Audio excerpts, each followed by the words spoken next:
औज़ुबिल्लाहिमिनश्शैतानिर्रजीम बिस्मिल्लाहिर्रहमानिर्रहीम नहमदुहु व नसल्ली अला रसूलिल करीम रब्बि इश्रह ली सदरी वयस्सिर ली अमरी वहलुल उक़दतम मिन लिसानी यफ़क़हू क़ौली। सातवीं वीडियो के साथ finance bill 2020 income tax ordinance से मुतालिक जो है वो अमेंडमेंट्स को डिस्कस कर रहे थे। आज की डिस्कशन जो है वो रिटर्न फाइलिंग की रिक्वायरमेंट के मुतालिक जो अमेंडमेंट्स आई हैं उससे मुतालिक है।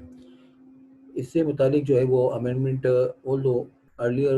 वीडियोस में भी कुछ स्लाइडली शेयर हो चुकी हैं कुछ टॉपिक्स को डिस्कस करने के दौरान में, बहरहाल इसको स्पेसिफिकली आज डिस्कस कर लेते हैं। प्रोवाइडेड दैट द बोर्ड में prescribe different return for different classes of income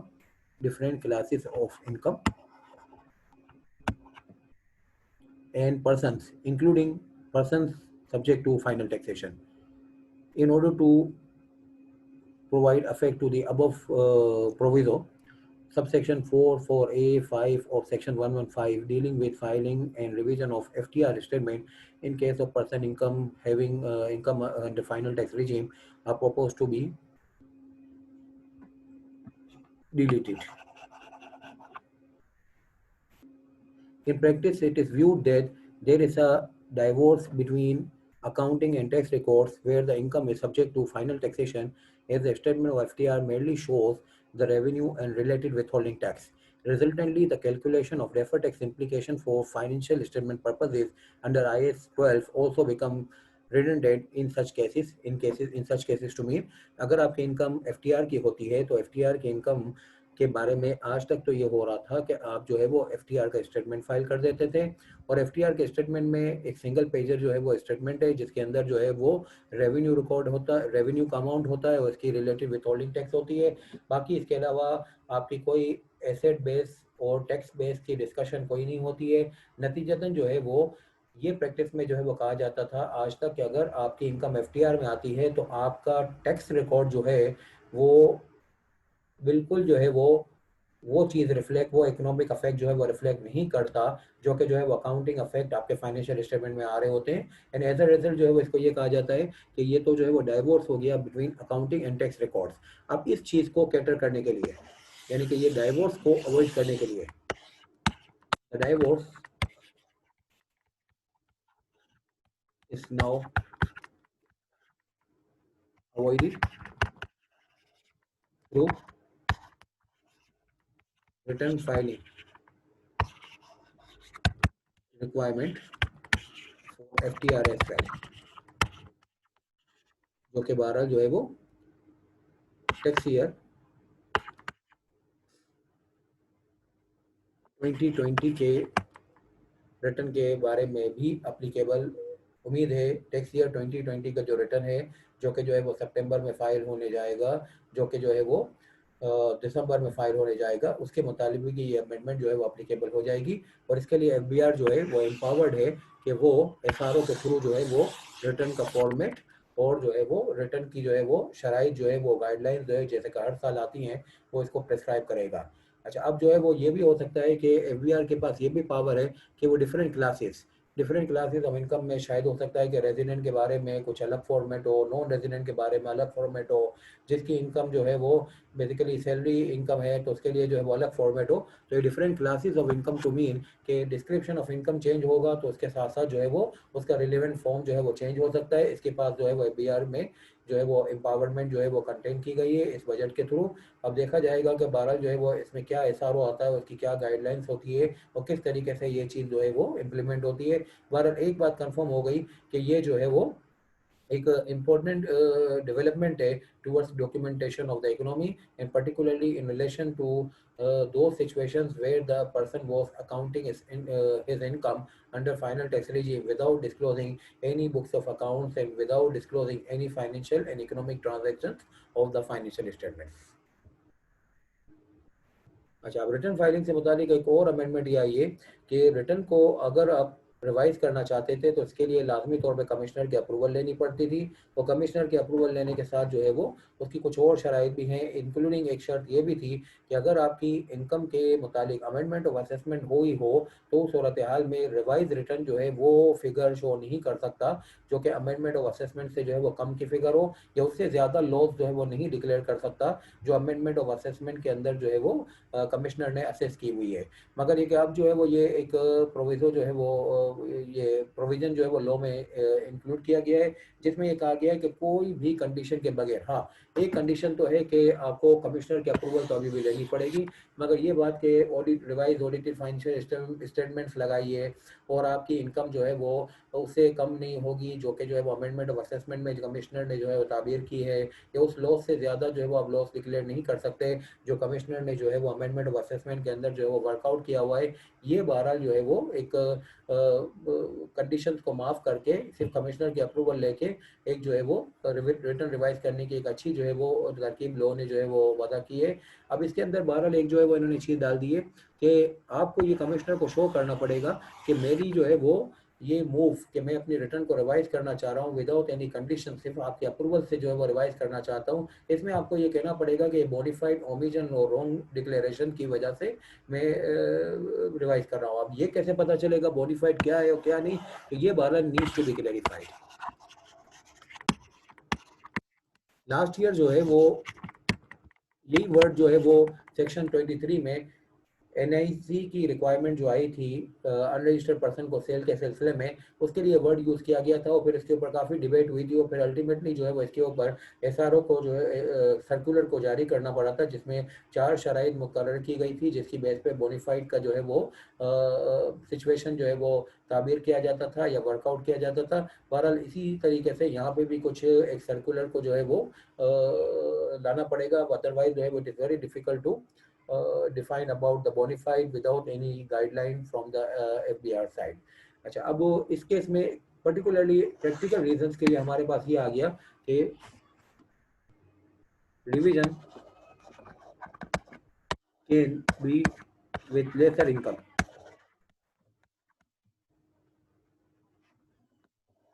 can be with lesser income than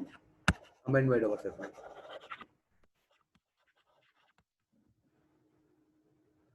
अच्छा, एक और अमेंडमेंट जो है वो रिटर्न फाइलिंग से मुतालिक और बहरहाल इसके सप्लीमेंट्री डॉक्यूमेंटेशन से मुतालिक वो ये है कि टैक्स पेयर का प्रोफाइल। नॉर्मली ये होता है कि जब हम एनटीएन के लिए अप्लाई करते हैं तो हमारी टैक्स पर्पज़ के लिए रजिस्ट्रेशन जो है वो हो जाती है सेक्शन 181 के तहत, और जो है वो बहरहाल अगर जो है वो किसी ने अपना रिटर्न जो है वो फर्स्ट टाइम फाइल किया तो भी जो है वो रूल नंबर 80 के तहत, रूल नंबर 80 के तहत उसकी जो है वो खुद ब खुद जो है वो रजिस्ट्रेशन हो जाती है, खुद ब खुद जो है वो रजिस्ट्रेशन हो जाती है। Treated to have been registered का कॉन्सेप्ट जो है सेक्शन नंबर रूल नंबर 80 के अंदर जो है वो बयान है, मुकर्रर है। अब इसके तहत जो है वो जो इन्फॉर्मेशन आज तक एफबीआर की किसी टैक्स पेयर के मुतालिक है वो बहरहाल जो है वो एफबीआर की टीम के मुताबिक इनएडिक्वेट है या बहरहाल जो है वो इनकम्प्लीट है, और जो है वो ये उस हद तक जो है वो बाज़ है जो कि जो है वो रिटर्न में आपने इन्फॉर्मेशन डिक्लेयर की है, चूँकि जो है वो एफर्ट्स आर इन प्रोसेस और जो है वो टैक्स बेस को बढ़ाना है और डेटा के ऊपर इस वक्त जो है वो पाकिस्तान में और पूरी दुनिया में जो है वो जोर है। तो एक जो है वो एफर्ट की जा रही है इस प्रोपोज अमेंडमेंट्स के थ्रू कि सारे एग्जिस्टिंग टैक्स पेयर का भी जो है वो डेटा जो है वो अपग्रेड कर दिया जाए और इसके अलावा आने वाले जो लोग होंगे उनका भी जो है वो ऐसा डेटा लिया जाए ताकि जो है वो उनकी रिटर्न की एडिक्वेसी और सफिशेंसी को जो है वो फिर इस डेटा से जो है वो कोरिलेट करके कोई नतीजा खेज जो है वो बात की जा सके। इसके ऊपर ये एक एफर्ट है कि टैक्स पेयर का प्रोफाइल जो है वो नए वालों का भी अप स्केल जो है वो प्रोफाइल लिया जाए और एग्जिस्टिंग जो टैक्स पेयर्स हैं उनका भी प्रोफाइल जो है वो रिवाइज लिया जाए ताकि जो है वो डेटाबेस जो है वो आज की जदीद ज़रूरियात और रिक्वायरमेंट के तहत जो है वो अपडेट हो सके। अच्छा, in order to improve the database, the new section is proposed to be inserted requiring the filing of the tax profile as follow। Any person applying for registration, कोई भी आज जो है वो एफबीआर में रजिस्ट्रेशन के लिए जाएगा, एनटीएल लेने जाएगा तो इसको जो है वो ये इन्फॉर्मेशन देनी पड़ेगी जो अभी हम थोड़ी देर में पढ़ने जा रहे हैं। और फिर ये कि जिसकी मौजूदा टैक्स पेयर में जिसकी इनकम जो है वो इनकम फ्रॉम बिजनेस के अंदर है, फिर उसको अपना डेटा जो है वो यानी कि टैक्स प्रोफाइल के अंदर अपना डेटा अपग्रेड करना है। इसके ऊपर मुतवक्का ये है कि ये जो ड्राइविंग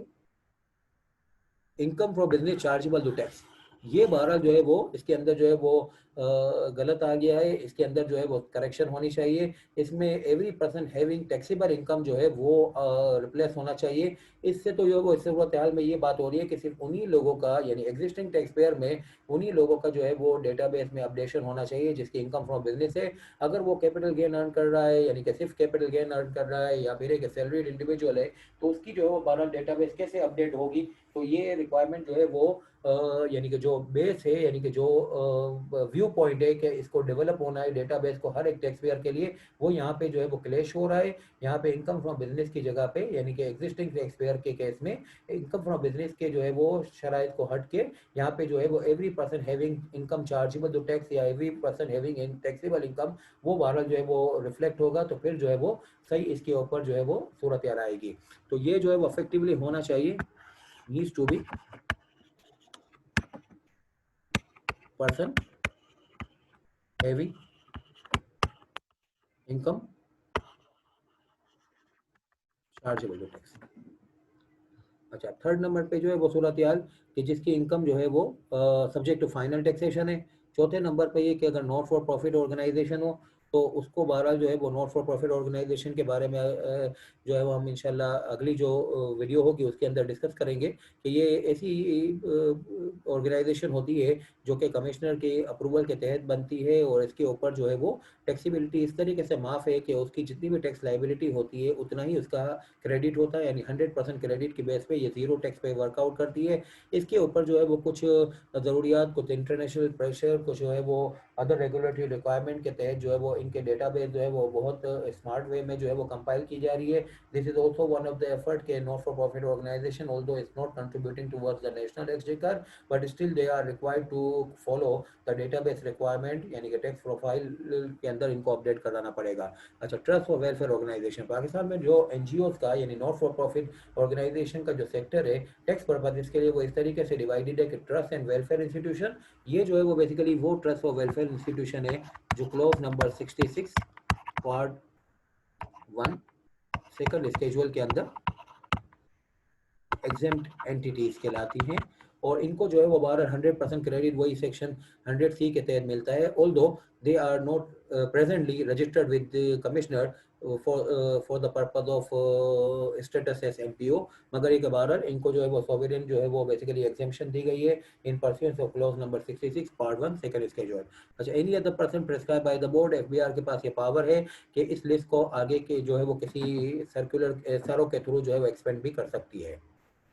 अच्छा, अब टैक्स प्रोफाइल के अंदर हमें क्या जमा करवाना है, ये तो प्रेस्क्राइब फॉर्म में होगा, वेब पोर्टल पे होगा, इलेक्ट्रॉनिक फॉर्म में जो है वो इसको अपडेट करना है। अब ये वेब पोर्टल पे किस तरीके से जो है वो बेसिकली हम अपडेट करेंगे, इसकी गाइडलाइन जो है वो इंशाल्लाह थोड़े दिनों में आपके सामने जो है वो एफबीआर की तरफ से शेयर हो जाएंगी। इसके अंदर इन्फॉर्मेशन आपको ये जमा करानी है कि बैंक अकाउंट्स की आपको डिटेल देनी है और अगर जो है वो यूटिलिटी कनेक्शन जो है वो उसकी जो है वो आपको डिटेल देनी है और इसके अलावा जो है वो आपको बिजनेस प्रीमिसेस की सारी डिटेल देनी है। फिर उसको बाइफरकेट करना है कि मैन्युफैक्चरिंग प्रीमिसेस और स्टोरेज प्रीमिसेस, वेयर हाउसेज और जो है वो रिटेल आउटलेट्स जो है वो operated and lease by the tax payer और जो है वो टाइप्स ऑफ बिजनेस को बताना है कि ये हमारा रिटेल बिजनेस है कि होलसेल बिजनेस है कि मैन्युफैक्चरिंग एक्टिविटीज़ है कि सर्विस ओरिएंटेड ऑर्गेनाइजेशन है, हॉस्पिटैलिटी है और सच अदर इन्फॉर्मेशन एज में बी प्रेस्क्राइब। तो ये अदर इन्फॉर्मेशन एज में बी प्रेस्क्राइब जो है वो बहरहाल किसी एसआरओ के थ्रू प्रेस्क्राइब की जाएंगी और ये आगे के लिए जो है वो एक रास्ता खुला है कि इस लिस्ट को फर्दर एक्सपेंड किया जा सकता है एफबीआर की तरफ से थ्रू एसआरओ। अच्छा, अब इसको किस तरीके से अपडेट करना है कि ये जो है वो जो भी टैक्स प्रोफाइल होगा इसकी बाइंडिंग जो है वो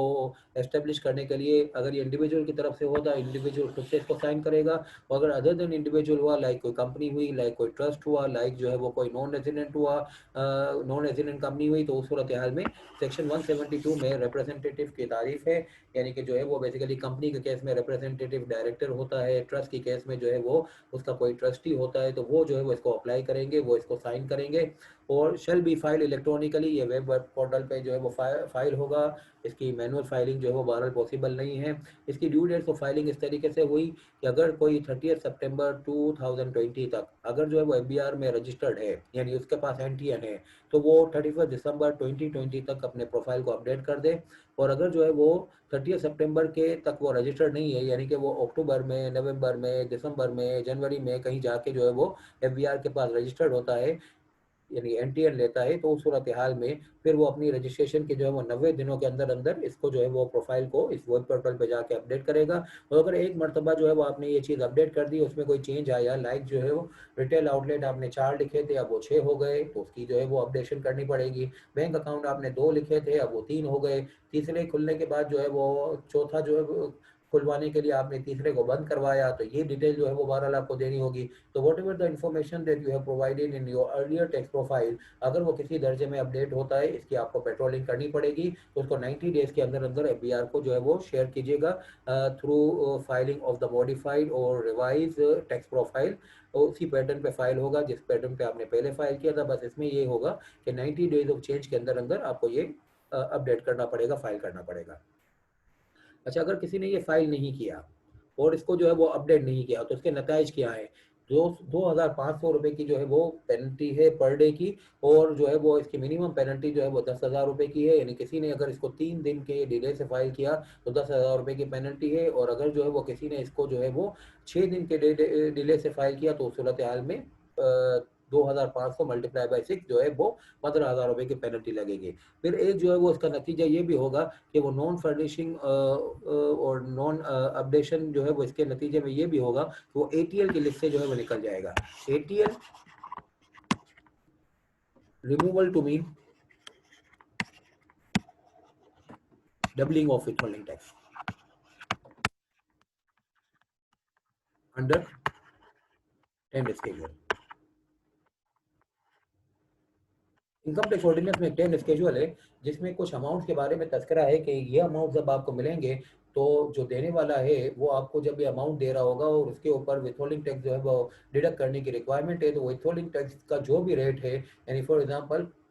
डिविडेंड के ऊपर 15% का रेट है, तो वो 30% जो है वो कैलकुलेट करेगा, क्योंकि आपका नाम जो है वो एटीएल के अंदर नहीं है। तो एटीएल में से आपका नाम निकल कैसे गया, वो उसकी रीज़न एक ये होगी कि आपने टैक्स प्रोफाइल को अपडेट नहीं किया। टैक्स प्रोफाइल को फर्स्ट टाइम जो अपडेट करने की रिक्वायरमेंट है, अभी आपने जो है वो देखा कि 30 सितंबर की बेस के ऊपर जो है वो 31 दिसंबर या 90 days of the getting the registration और 90 डेज ऑफ द अपडेशन, तो उसके अंदर अगर आपने अपडेट नहीं किया और जो है वो फाइल नहीं किया, तो उस सूरत हाल में आपके ऊपर जो है वो पेनल्टी के साथ साथ ये एक जो है वो भारी जो है वो मामला होगा कि आपके विथहोल्डिंग टैक्सेस जो आपके डिडक्ट होने हैं आपके मुख्तलिफ जो है वो रेवेन्यूज स्ट्रीम के ऊपर, तो वो डबल हो जाएंगे बिकॉज ऑफ द रीज़न के एटीएल में आपका नाम ना होने के ऊपर आपको अमाउंट देने वाला शख्स जो है वो 10 schedule of income tax ordinance के तहत इस बात के ऊपर पाबंद है कि वो आपका विथहोल्डिंग टैक्स जो है वो डबल कर दे, जिसको कहते हैं doubling approach of the withholding tax deduction. अच्छा, फिर इसके बाद जो है वो सूरत हाल ये है कि अगर आपने जो है वो बाद में यानी कि जब भी अपना आपका नाम एटीएल से निकल गया और फिर आपने सब्सिक्वेंटली इसको अपडेट कर दिया और इसको फाइल कर दिया, तो आपका नाम जो है वो बहरहाल इसके अंदर जो है वो एटीएल के अंदर शामिल हो जाएगा। मगर उसमें बहरहाल जो है वो आपको ये जो है वो इंश्योर करना पड़ेगा कि आपको जो है वो इसका सरचार्ज भरना पड़ेगा, और सरचार्ज कंपनी के केस में 20,000 रुपये है, और जो है वो एओपी के केस में 10,000 और इंडिविजुअल के केस में 1,000 ये पेनल्टी है। और ये जो सरचार्ज और ये एटीएल से निकलना, ये जो है वो सेक्शन नंबर 182 और सेक्शन नंबर 182 ए से जो है वो वर्कआउट होता है, जो कि जो है वो टैक्स प्रोफाइल का न्यूली इंसर्टेड सेक्शन यानी कि 114 ए के तहत जो है वो कोरिलेटेड जो है वो प्रोविजंस है। Thank you very much. ये हमारी डिस्कशन थी अबाउट द रिटर्न फाइलिंग। इंशाल्लाह नेक्स्ट वीडियो में आपसे मिलते हैं।